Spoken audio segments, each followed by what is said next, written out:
یہاں ایک مسئلہ اور ہے، وہ یہ جو سید کا لفظ نکلا یہ کہاں سے نکلا؟ سید صاحب سید صاحب سید صاحب، یہ کہاں سے نکل آیا؟ اس لیے کہ سید کے ایک لغوی معنی ہے سردار کے، ہر قوم کا سردار سید. اور میں آپ کو بتاؤں مختلف زبانوں میں اور بھی الفاظ ہیں جس کے معنی سردار کے. خان کے معنی بھی سردار، میر کے معنی بھی سردار، بیگ کے معنی بھی سردار، سید کے معنی بھی سردار. یہ مختلف زبانوں کے، یہ لغت کے حساب سے. تو ایک تو ہوا لغوی سید سردار کے معنی میں، اور ہمارے عرف میں یعنی عجمی عرف جسے کہتے ہیں، عرف کا بڑا لحاظ ہوتا. عجم میں سید صرف اہل بیت کو کہا جاتا. فرق کرنے کے لیے آپ کچھ نام دیں گے نا.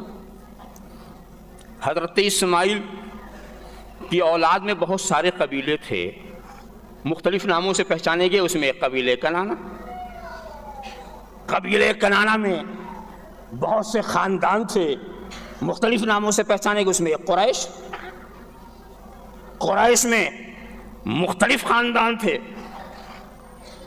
اس میں ایک خاندان پہچانا گیا، ایک گھرانہ بنی ہاشم اس نام سے پہچانا گیا. اور ایسے ہی ہاشمی گھرانے میں بھی بڑی شاخیں تھیں، تو ان شاخوں میں سے ایک شاخ کو کہنے لگے سید.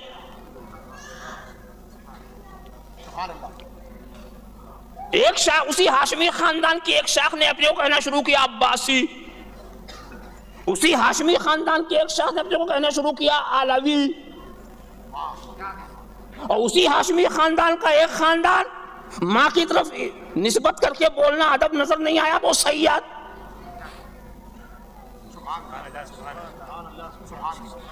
اب سید کا لفظ آ گیا اس طرح سے. یہاں پر ایک بات یاد آ گئی، قطب گجرات جن کی یاد منانے آپ بیٹھے ہیں، ان کا بھی ٹائٹل علوی ہے. اس سے آپ دھوکہ نہ کھائیے گا کہ یہ سادات سے نہیں، وہ تو عجیب رنگ کی بات. یہ علوی کیسے ہوگا بھی؟ حالانکہ سچی بات تو ہے کہ ہر فاطمی علوی ہوگا. کوئی فاطمی اپنے کو علوی کہے تو مجرم تھوڑی ہے. مگر میں عرف کی بات کر رہا ہوں کہ عرف میں علوی حضرت علی کی ان اولاد کو کہا جاتا ہے جو محمد بن حنفیہ کی نسل سے. یہ ایک عرف ہے. انہوں نے اپنے کو علوی کیسے کہنا شروع کیا؟ ان کا قصہ یہ تھا کہ جس وقت یہ پہنچے یہاں جو حاکم سلطان اسلام تھا وہ سادات کا بڑا احترام کرتا تھا. اتنا احترام کرتا تھا کہ ان سے کوئی خدمت نہیں لیتا تھا. اور یہ تو علم و کمال کا بحر بے کناں تھے، 11 زبانوں پر ان کے ماہر تھے. ہندوستان کے اندر سب سے پہلے تفسیر قرآن لکھنے والے وہی تھے. عرب و عجم سے لوگ ان پڑھنے آتے تھے. تو مقام تو ان کا اتنا اونچا، تو سوچا یہ جو ہمارے پاس کمال ہے یہ ہمیں کوئی خدمت دے گا نہیں، یہ ہمارے عزت و احترام کر کے باپو بنا کے رکھ دے گا. تو پھر انہوں نے ان سے جب پوچھا کہ آپ کون ہیں، کہا میں علوی ہوں. میں علوی ہوں دین کی خدمت کے لیے، دین کی خدمت کے لیے. اپنی وہ واضح حقیقت کو انہوں نے چھپایا. بات سچی ہی کہی، بات تو سچی ہی کہی، ورنہ یہ حضرت امام نقی کے خاندان سے ہیں، حسینی سادات میں سے. تو علوی سے آپ ان کی ذات نہ مراد لیجئے گا. اور دوسرے حضرات جو واقعی حضرت علی سے وہ اپنے کو علوی کہتے ہیں. تو سید کسے کہتے ہیں؟ اہل بیت اور قیامت تک آنے والے اولاد رسول. اب اہل بیت میں کون کون ہیں؟ رسول اہل بیت ہیں کہ نہیں؟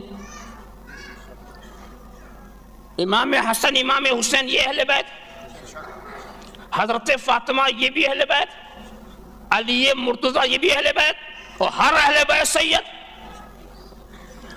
جو اہل بیت قیامت تک وہ سب سید. یہ ہمارا عرف ہے. اسی عرف کی بنیاد پر اور بتاؤں کہ ان کو عرف میں جب سید کہا گیا نا تو سید گویا ان کا علم ہو گیا. اس میں وہ لغوی بات کا لحاظ نہیں، صرف نسبت کا لحاظ ہے کہ اہل بیت کے گھرانے سے نسبت.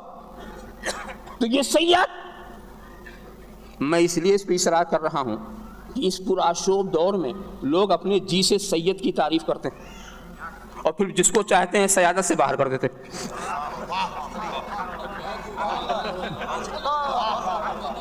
ایک صاحب نے سید کی تعریف کیا کی کہ جو حضرت فاطمہ کی اولاد سے ہو وہ سید. جب یہ تم تعریف کرو گے تو ان کو موقع مل گیا کہ حضرت علی تو ان کی اولاد سے ہے ہی نہیں، تو علی سید نہیں.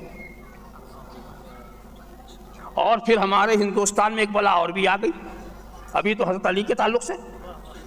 ایک مولوی نے تو یہ کہہ دیا کہ خود اللہ کے رسول بھی سید نہیں.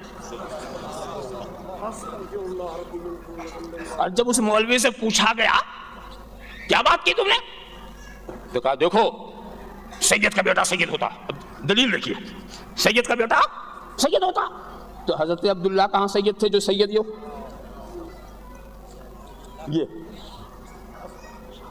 اب اس بیوقوف سے کوئی یہ پوچھے کہ حضرت عبداللہ سید نہیں، چلو تمہارے کہنے سے تو اس حساب سے رسول بھی سید نہیں. اور جب رسول سید نہیں تو حضرت فاطمہ بھی سید نہیں. جب باپ ہی سید نہیں تو بیٹی کہاں سے سید. اور جب حضرت فاطمہ سید نہیں تو امام حسن حسین بھی سید نہیں. جب باپ ماں سید نہیں تو بیٹا کہاں سے سید. اور جب امام حسین حسن سید نہیں تو پھر ان کی اولاد بھی سید نہیں. تو دنیا میں کوئی سید ہے بھی کہ نہیں.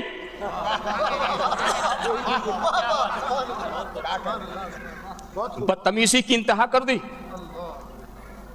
رسول کی سیادت اور کسی اور کے مرہون منت. رسول جو ہے صحیح معنی میں مخلوقات میں اگر کوئی سید ہے تو صرف وہ محمد رسول اللہ. حقیقی معنوں میں اگر کوئی سید ہے تو صرف رسول عربی ہے. اور جن کو سیادت ملی ہے وہ ان کی سیادت کا صدقہ. وہ کسی نسبت سے سید نہیں ہوئے، ان کی نسبت سے دوسرے سید ہوتے ہیں. وہ خود کسی نسبت سے سید نہیں ہوئے، ان کی نسبت سے دوسرے سید ہوتے ہیں. ایسے موقع پر اگر علماء اجازت دیں تو ایک اصطلاح کی ایجاد میں کر دوں. ایک اصطلاح ایجاد کیا تھا حضرت شیخ اکبر نے. محی الدین ابن عربی میں ایک اصطلاح ایجاد کی تھی کہ موجودات میں اگر کوئی حقیقی وجود والا ہے تو صرف خدا تعالیٰ. موجودات میں اگر کوئی حقیقی تو انہوں نے وحدت الوجود کا لفظ استعمال کیا تھا. انہوں نے وحدت الوجود یعنی وجود تو ایک ہی ہے، وجود تو حقیقی وجود ایک ہی ہے، بقیہ سب اس کے پرتوں ہیں، سب اس کے وقوع ہیں. جہاں وجود کی تجلی پڑ گئی وہ موجود ہو گیا، جہاں تجلی ہٹ گئی وہ معدود ہو گیا. تو حقیقی وجود تو ایک ہے. تو انہوں نے وحدت الوجود کی ایک اصطلاح قائم کی کہ موجودات میں حقیقی وجود والا صرف اللہ تبارک و تعالیٰ ہے. تو مجھے اجازت دیجیے کہ مخلوقات میں حقیقی سیادت والا صرف محمد رسول اللہ ہے.